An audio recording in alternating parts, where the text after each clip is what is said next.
Nous, c'est Hervé, Mélissa et notre chien Smoothie. Nous sommes passionnés de voyage et de trail que nous pratiquons aux quatre coins du monde. Parcourons la route panaméricaine de l'Alaska à Ushuaia, 16 pays, 30 000 km à bord de notre pick-up aménagé durant 11 mois. Alors suivez-nous sur nos pages Globe Trailer. Après avoir visité le nord argentin, on repart de Salta pour se lancer dans 5 jours de piste et plus de 800 km, dans des paysages qui font partie des plus beaux de toute notre aventure.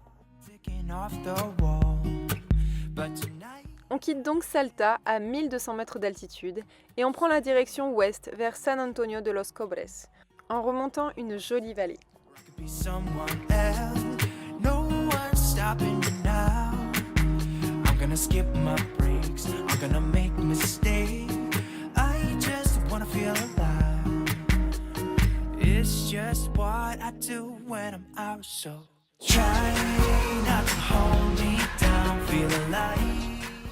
Par chance, la station a bien du gasoil pour nous permettre de refaire un bon plein, ce qui n'est apparemment pas toujours le cas.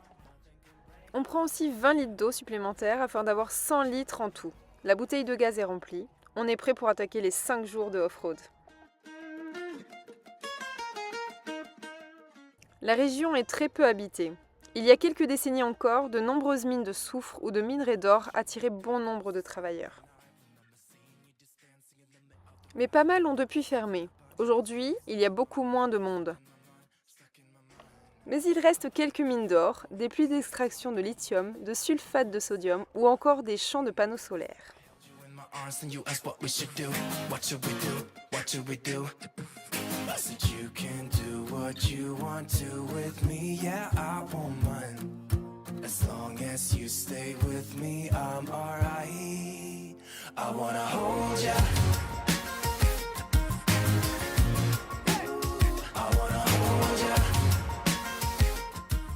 On traverse de jolis salars. Ce n'est pas Uyuni en Bolivie, mais c'est très joli.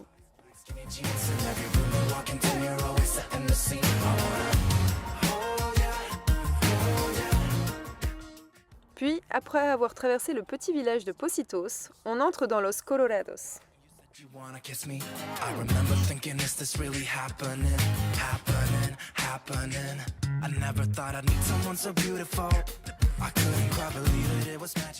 Il s'agit de paysages dignes de la planète Mars, qui nous rappellent aussi les parcs nationaux de l'Utah.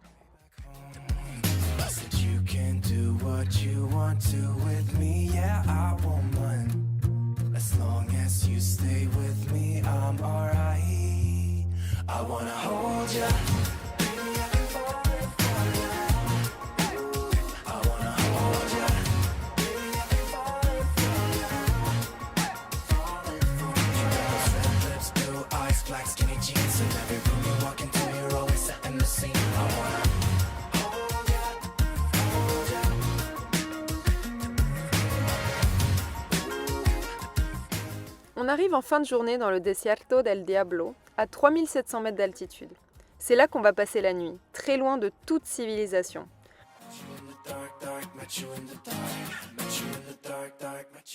On pourra admirer les étoiles sans aucune pollution lumineuse. Voilà, on a dormi ici dans le désert du Diable, El Diablo. Une nuit très tranquille, juste à côté de la petite piste là. Vraiment sympa. Là c'est le matin, lever de soleil. Et on est à moins 10 degrés. Moins 10 degrés, ça cause quand même. Mais bon, pas de moustiques, on est bien, tranquille. About to see the world in action, what we can be, life with no distractions, we'll get away. This is what... Et vu que là il y a pas mal de pistes et qu'il n'y a pas de station-service, on a fait des réserves de gasoil à Salta avant de partir. Donc là on a à peu près 30 litres ici et on a encore 30 autres litres en plus du réservoir de 80. Alors ce qui est bizarre, c'est la couleur du diesel là. Normalement c'est plutôt jaune. Et là à Salta, ils n'avaient plus qu'une seule qualité de diesel, c'était voilà, un peu marron noir. C'est pas terrible, mais bon, on fait avec ce qu'on a. Et on espère pouvoir reprendre une quinzaine, une vingtaine de litres tout à l'heure à Tolar Grande. Donc là c'est parti pour refaire un petit plein, un complément avec l'entonnoir qui permet de filtrer les impuretés et séparer l'eau du gasoil. A classic cliche, we're on the run. This is what we waited for. Oh, yeah. Take my hand, we'll make it somehow. We can't miss out. Une fois le plein réalisé, les vues aériennes nous révèlent la beauté de ce désert. On traverse alors cette magnifique étendue rouge. Be free with me.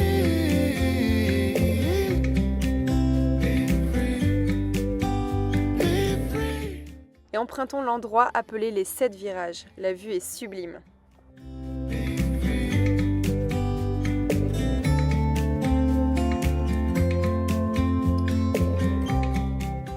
On croise des engins de chantier qui entretiennent les pistes en les nivellant.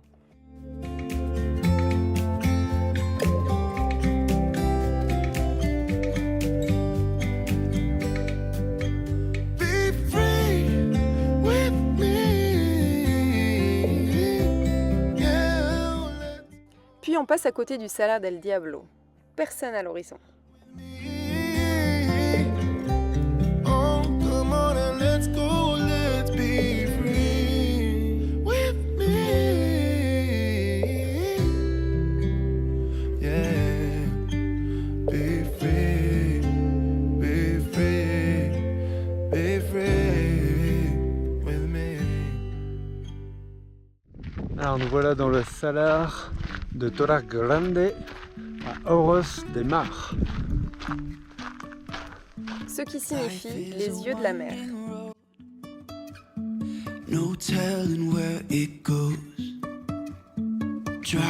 L'endroit est aussi surprenant que magnifique, avec 6 bassins de différentes couleurs au milieu de croûtes de sel. Cela est dû à la présence de microbes et bactéries appelées stromatolites.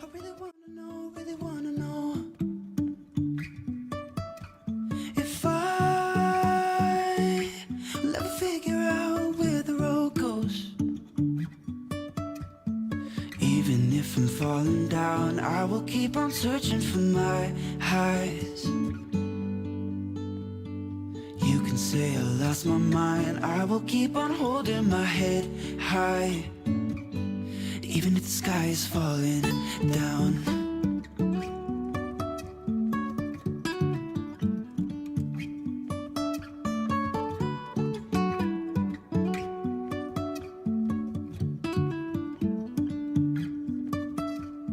Jumping from cliffs so high, trusting our wings to fly.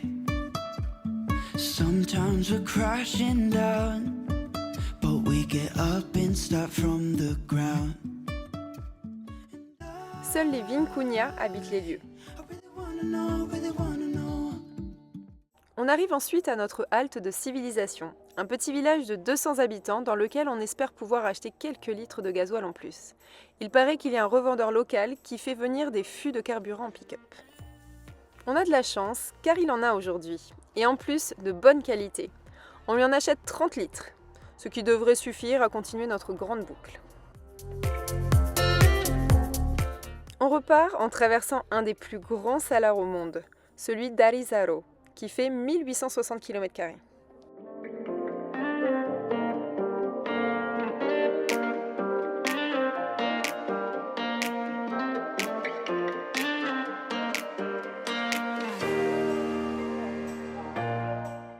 La piste s'élève progressivement au-dessus de ces vastes plaines arides.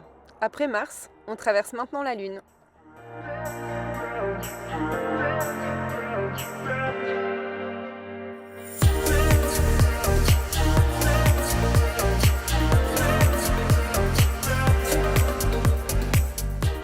On rejoint alors la ville fantôme de la Casualidad, dans laquelle on reviendra dormir ce soir.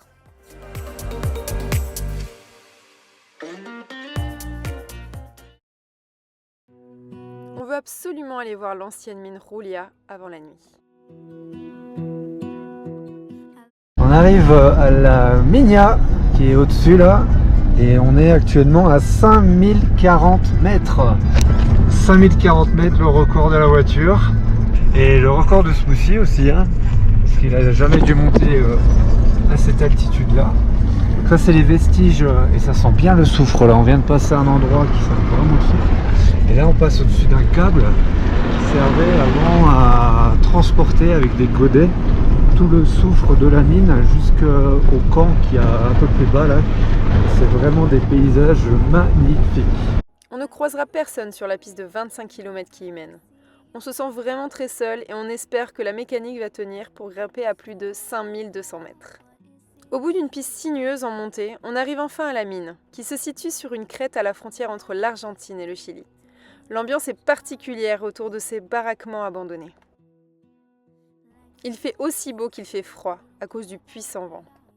Et voilà au-dessus de la mine de la Roulia, impressionnant, avec son téléphérique, là qu'on voit l'installation, l'ancienne installation qui longe, on voit le trait blanc là-bas. Impressionnant, 5224 mètres, le record de la cahute de la voiture. Le soufre extrait de la mine était donc transporté par wagonnet sur un câble de 15 km, puis versé dans les bassins du complexe de la Casualidad pour commencer son traitement. Après avoir visité rapidement les vestiges, on redescend juste avant la nuit à la Casualidad, en admirant le spectacle des nuages.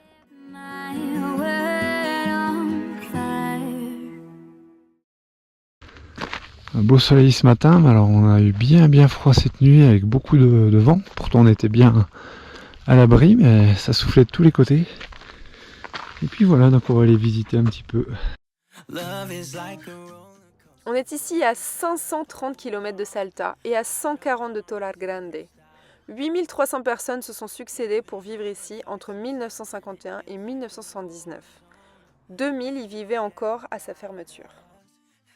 Il y avait donc une mine ici qui servait au raffinement et à la purification du soufre extrait à la Roulia. Le soufre servait en tant que fertilisant pour l'industrie agricole, à la fabrication d'explosifs ou encore à la création d'acide sulfurique. Le soufre était alors transporté par camion à la gare de Caïpé, puis dirigé en train vers Salta ou le Chili. Malheureusement, tout a fermé à cause de la baisse de la demande.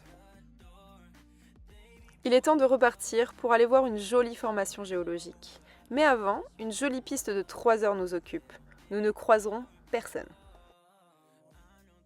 Nous avions repéré la piste sur les vues satellites Google Maps, mais pas vraiment sur les applications GPS.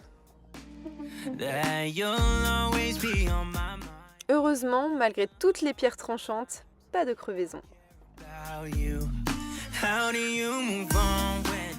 Mais quel bonheur de se sentir aussi loin de tout et sans réseau téléphonique dans de tels paysages.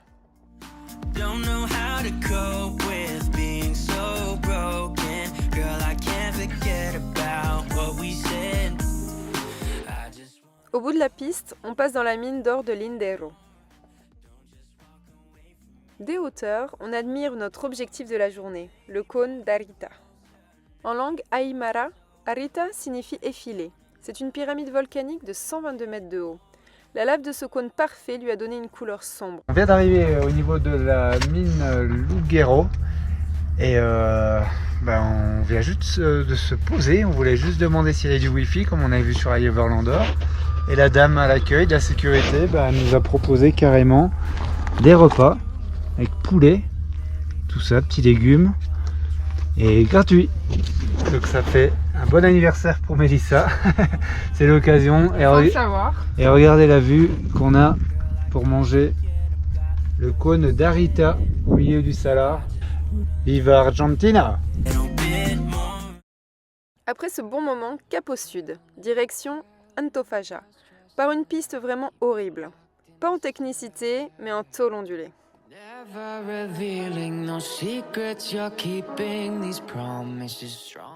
On y arrive enfin et on file voir la Laguna Verde avant la nuit. Il s'agit également de beaux bassins d'eau qui changent de couleur en fonction des micro-organismes qui se développent en fonction de la salinité.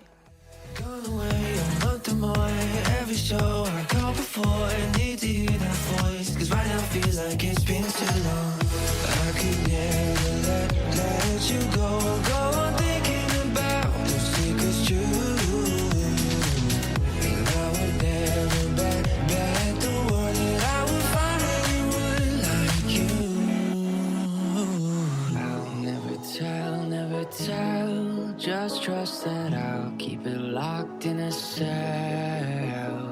Never revealing no secrets you're keeping. These promises strong as a spell. I'll never tell.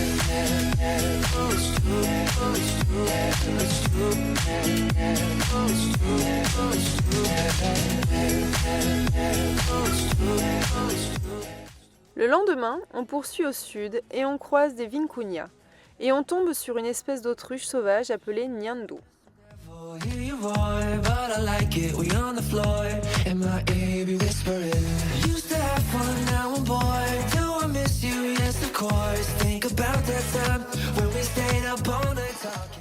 On passe à côté d'une laguna nous offrant en drone certaines des plus belles vues de notre voyage.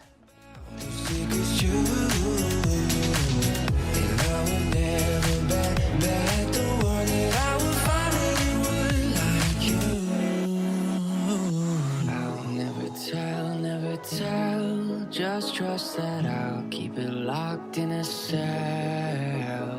Never revealing no secrets you're keeping. These promises strong as a spell. I'll never tell. On finit par rejoindre la petite ville d'Antofagasta de la Sierra. On retrouve un peu de civilisation, ça fait bizarre. Et surtout, on peut refaire le plein de carburant. Peu de temps après être reparti au sud, Smoothie a envie de se dégourdir les pattes. Et ses maîtres aussi.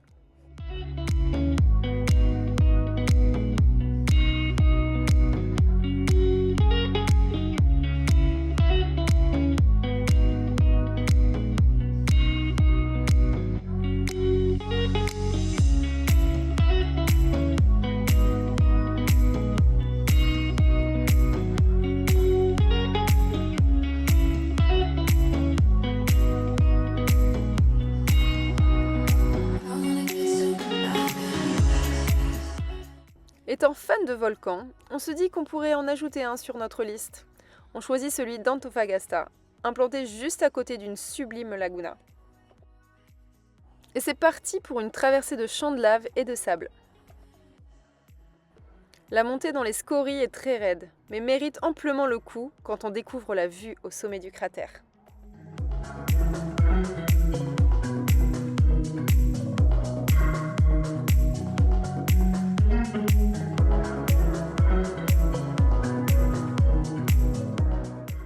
En revenant à la voiture, une surprise nous attend. Ça, on ne connaissait pas encore la tempête de sable.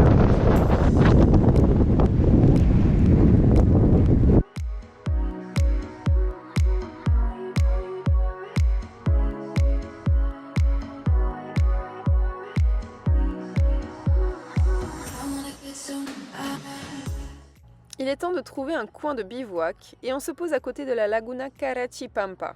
Inutile de préciser qu'on n'a croisé personne, hormis quelques flamands.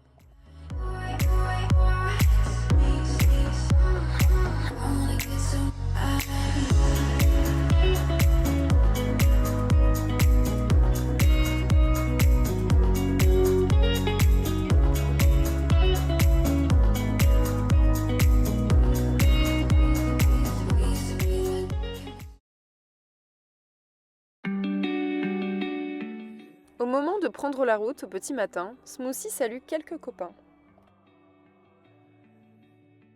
On arrive sur des pistes beaucoup plus techniques et piégeuses. Elle monte, elle monte. Plus calme en bois de course, plus Elix il passe partout. Certaines portions nous secouent pas mal. Il y a beaucoup de cailloux tranchants dangereux pour les pneus. Le rôle du copilote est important.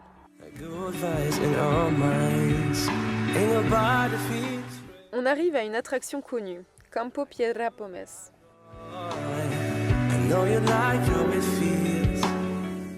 Mais comme il est tôt, nous avons le secteur rien qu'à nous. Surtout que le site est très éloigné et nécessite un 4x4 pour y accéder. Campo Piedra Pomes est un champ de pierre-ponce qui s'étend sur 155 km², telle une forêt de roches blanches aux formes infinies, posées sur le sable tantôt blanc, tantôt gris.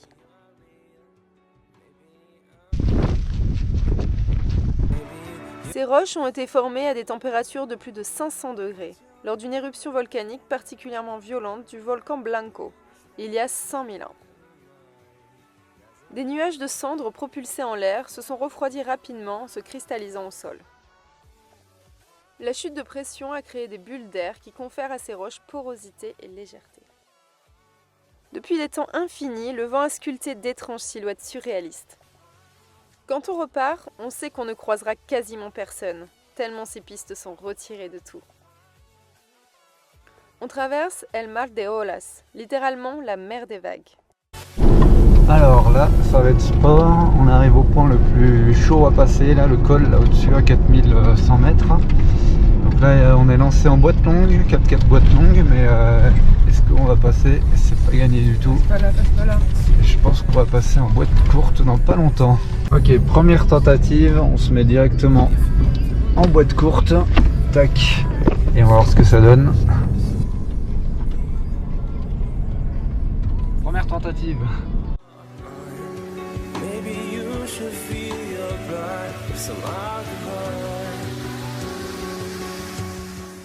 Malheureusement, il ne manque pas grand-chose pour passer. Mais il ne faut pas oublier que le Hilux porte sur son dos, tel un escargot porte sa coquille, pas loin d'1 tonne de cellules.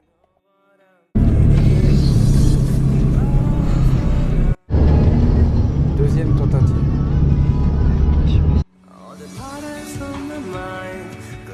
Wow. On l'a fait. Pour naviguer, on utilise des applications GPS genre Maps.me ou OSM End, sans réseau bien sûr, mais qui ne connaissent pas forcément toutes les pistes, loin de là.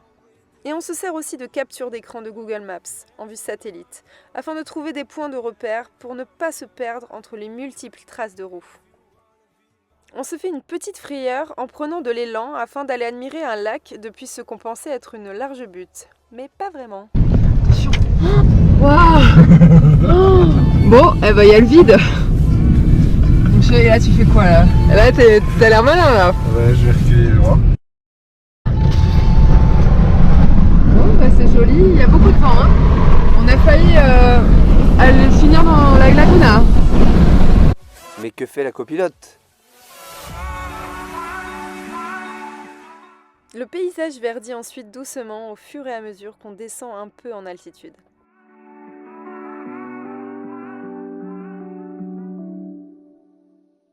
Et au bout d'une piste défoncée très secrète, on tombe sur un endroit de rêve, dont les coordonnées GPS nous avaient été transmises par des voyageurs. On croise 2 bergers qui habitent à quelques centaines de mètres des piscines, et qui vivent là, à la belle saison avec leurs troupeaux. Alors ce midi, barbecue à côté des belles piscines naturelles, les 2 bassins là. Il y a un vent de fou, et là on fait chauffer.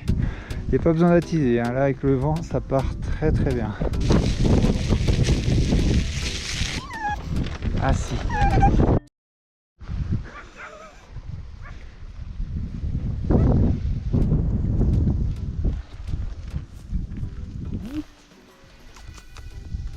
Cela explique la présence de copains pour Smoothie, avec 3 vincugnas, dont une petite toute mignonne, et un mouton un peu bagarreur.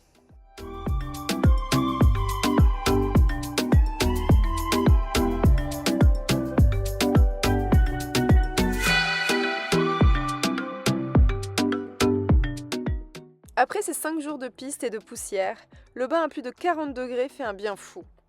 Elle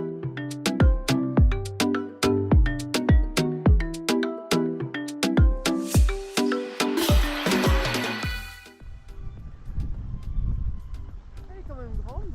Ouais ça va, elle est pas si froide hein, en fait. On passe ensuite dans la grande piscine rectangulaire, à peine moins chaude mais qui fait beaucoup de bien vu la fraîcheur du vent.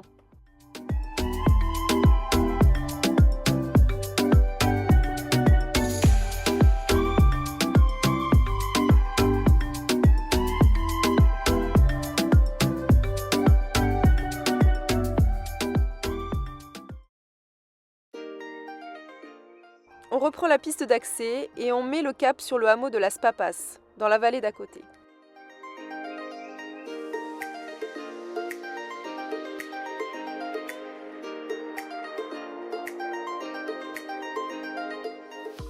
Les vues nous font penser au cirque de mon île. l'île de la Réunion. On traverse le hameau hyper isolé de Las Papas.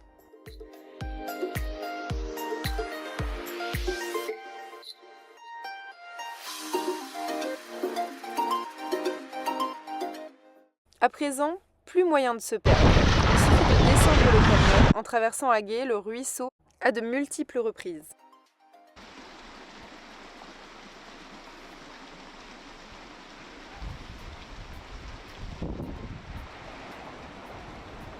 Par chance, il n'a pas plu les jours précédents et le franchir est un jeu d'enfant.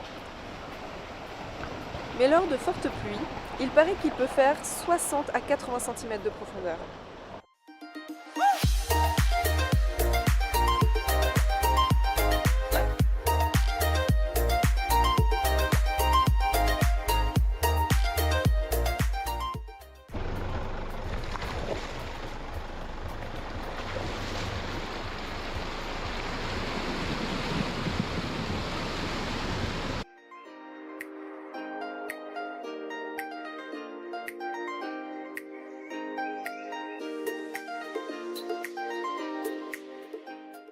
Peu avant la nuit, dans un timing parfait, on sort du canyon et on arrive dans le village. Point d'arrivée de ces 5 jours d'aventure en 4x4 off-road. Aucun problème mécanique, bonne gestion du carburant, les paysages traversés sont parmi les plus beaux de tout notre voyage. Voilà Punta de Agua, donc on a fait sur 5 jours d'affilée de la piste pour 800 km à peu près. Donc aucun problème, tout s'est bien passé, les deux pilotes ont bien géré, la voiture a bien géré, le chien a bien tenu. Donc voilà, c'était une belle expérience, vraiment sympa. Pour voir la suite de ce magnifique pays qu'est l'Argentine, abonnez-vous. Et si vous avez aimé la vidéo, mettez un j'aime et un petit commentaire, ça fait toujours plaisir.